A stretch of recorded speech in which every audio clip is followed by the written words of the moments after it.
Assalamualaikum warahmatullahi wabarakatuh. Sekarang kita berada di acara presentasi dari rumah kelompok 6 yang beranggotakan saya sendiri, Bagus Kurniawan, ada Ade Rendi Mulyana, ada Rian Bramadita, ada Inayatudini, ada Esti, dan ada Anissa Budi.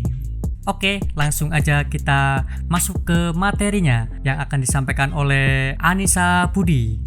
CSE UCLA merupakan akronim dari Center for the Study of Evaluation University of California in Los Angeles. Model ini diperkenalkan oleh Alkin pada tahun 1969 dengan 5 komponen evaluasi. Pertama yaitu System Assessment, merupakan komponen evaluasi yang digunakan untuk melihat kondisi awal program yang dievaluasi. 2. Program Planning merupakan komponen evaluasi yang digunakan untuk melihat hal-hal yang mungkin dapat dimasukkan untuk memenuhi kebutuhan program. 3. Program Implementation merupakan komponen evaluasi yang digunakan untuk melihat bentuk sosialisasi yang dilakukan dalam rangka memperkenalkan program kepada penggunanya. 4. Program Improvement merupakan komponen evaluasi yang digunakan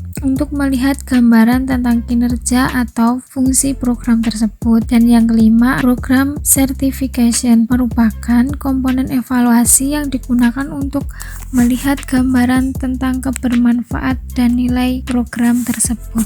Ya, selanjutnya akan disampaikan oleh Ade Rendi Mulyana yang akan langsung dilanjutkan oleh Rian Bramadita. Konsep model evaluasi CSE UCLA. Ciri dari model CSE UCLA adalah adanya 5 tahap yang dilakukan dalam evaluasi: perencanaan, pengembangan, implementasi, hasil, dan dampak. Fernandes 1984 memberikan penjelasan tentang model CSE UCLA yang menjadi 4 tahap, yaitu Need Assessment, Program Planning, Formative Evaluation, dan Summative Evaluation. Nah, yang pertama yaitu Need Assessment. Dalam tahap ini, evaluator memusatkan perhatian pada penentuan masalah. Pertanyaan yang diajukan misalnya, pertama, hal-hal apakah yang perlu dipertimbangkan sehubungan dengan keberadaan program? Kedua, kebutuhan apakah yang terpenuhi sehubungan dengan adanya pelaksanaan program? Ketiga, tujuan jangka panjang apakah yang dapat dicapai melalui program ini? Kemudian tahap yang kedua yaitu program planning. Dalam tahap kedua dari CSE model ini, evaluator mengumpulkan data yang terkait langsung dengan pembelajaran dan mengarah pada pemenuhan kebutuhan yang telah diidentifikasikan pada tahap ke-1. Dalam tahap perencanaan ini, program PBM dievaluasi dengan cermat untuk mengetahui apakah rencana pembelajaran yang disusun berdasarkan hasil kebutuhan. Evaluasi tahap ini tidak lepas dari tujuan yang telah dirumuskan. Ketiga, formative evaluation. Jadi di tahap ketiga ini, evaluator memusatkan perhatian pada keterlaksanaannya program. Jadi dengan demikian, evaluator tuh diharapkan betul-betul terlibat gitu dalam program karena harus mengumpulkan data dan berbagai informasi dari pengembang program. Nah, untuk selanjutnya keempat, summative evaluation ya. Jadi para evaluator diharapkan dapat mengumpulkan semua data tentang hasil dan dampak dari program. Melalui evaluasi simulatif ini diharapkan dapat diketahui apakah tujuan yang dirumuskan untuk program sudah tercapai. Jika belum, dicari. Jadi dicari bagian mana yang belum dan apa sih sebabnya kayak gitu. Dan yang ketiga akan disampaikan oleh Inayatudini dan terakhir oleh Esti. Saya akan membahas tentang implementasi evaluasi model CSE UCLA dalam bimbingan dan konseling. Model CSE UCLA biasanya diimplementasikan dalam layanan bimbingan dan konseling. Dari tahap-tahapan yang telah diketahui bahwasanya CSE UCLA mempunyai 4 tahapan. CSE UCLA ini merupakan model evaluasi yang sering dipakai karena model ini mengevaluasi mulai dari pemusatan masalah sampai hasil dari proses layanan bimbingan konseling. Jadi mempermudah kita konselor untuk mengevaluasi segalanya dari tahap mulai dari penentuan masalahnya sampai dengan hasilnya, seperti itu. Lalu, kegiatan evaluasi program dengan menggunakan model CSE UCLA ini dimulai dari need assessment atau penentuan masalah. Jadi, hasil wawancara yang dilakukan konselor bahwa pengalihan masalah siswa dilakukan dengan cara menggunakan instrumen seperti angket. Angket itu biasanya kita pakai DCM. Kalau kita kan PI non tes, kita belajar di situ ada DCM, AUM, ATP kan, dari itu. Terus adanya laporan dari dewan guru atau wali kelas, itu juga bisa. Dan laporan dari teman sekelasnya yang mengeluhkan ini nih gini, itu bisa. Lalu setelah itu konselor menganalisa masalah mana yang paling dominan dan memiliki pengaruh besar terhadap siswa sehingga perlu mendapatkan penanganan secara langsung dengan melakukan layanan bimbingan dan konseling. Entah itu konseling kelompok, bimbingan kelompok, konseling individu, bisa ya mungkin ya. Pokoknya dari itu kita bisa menentukan layanan apa yang bisa yang cocok untuk masalah ini dan masalah mana yang lebih urgent kayak gitu, yang lebih penting, yang lebih mendesak. Lalu ada yang namanya program planning atau perencanaan dengan mengumpulkan data yang terkait dengan pembelajaran dan mengarah pada pemenuhan kebutuhan yang telah diidentifikasi pada tahap ke-1.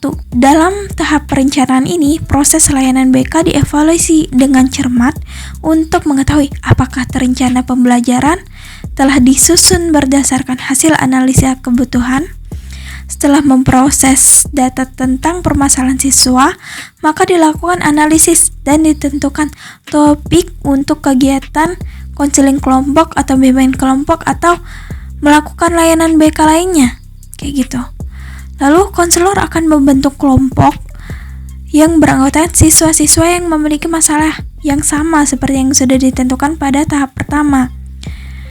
Selanjutnya, konselor membuat tujuan untuk menguatkan alasan melaksanakan kegiatan layanan bimbingan dan konseling tersebut. Lalu yang ketiga ini ada yang namanya formative evaluation.